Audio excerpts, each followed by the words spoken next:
to the love that has laid hold of me.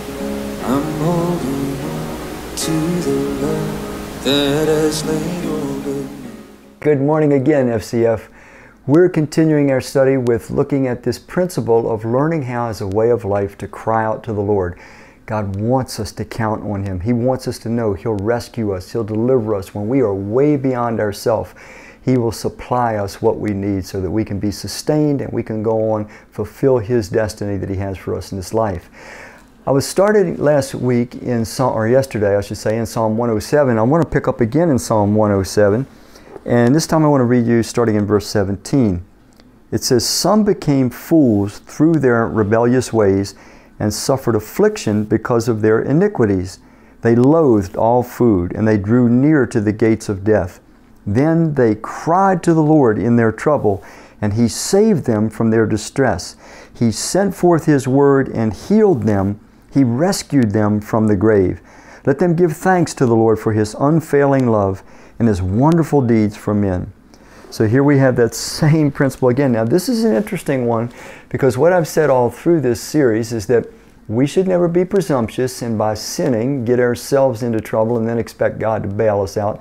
But here's a case where the individuals they were rebellious, they were sinful, they did get into trouble, and God still rescued them when they cry out to Him. Frankly, you find this pattern all through the Old Testament in particular, where individuals that were completely in rebellion against God, when they finally were broken down, beaten down by their circumstances, often in desperation, they cried out to God, and He did not turn His back on them. He still delivered them, because God is a God who always wants to rescue us. He always wants to reconcile us. He always wants us to come back and trust Him and know that He's the safest, the best person in the universe for us to trust. Not to trust in ourselves, not to rely on ourselves, but to rely on this God that not only created the universe, but who raises things from the dead.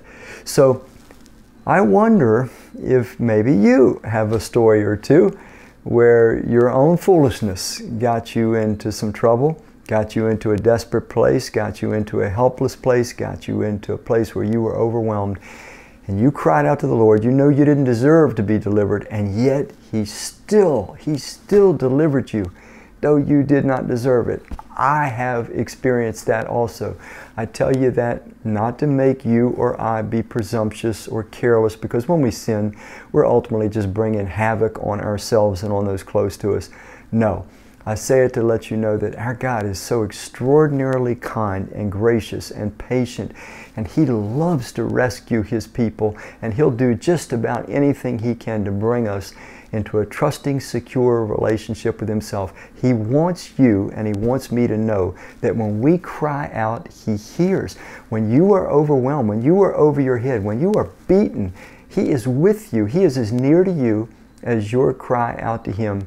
He wants you to learn you can live this way all through the tough challenges of this life. We cry out, He rescues us, He delivers us, even when we least deserve it. I hope this will bless you, FCF. I'm holding on to the love that has laid hold of me. I'm holding on to the love that has laid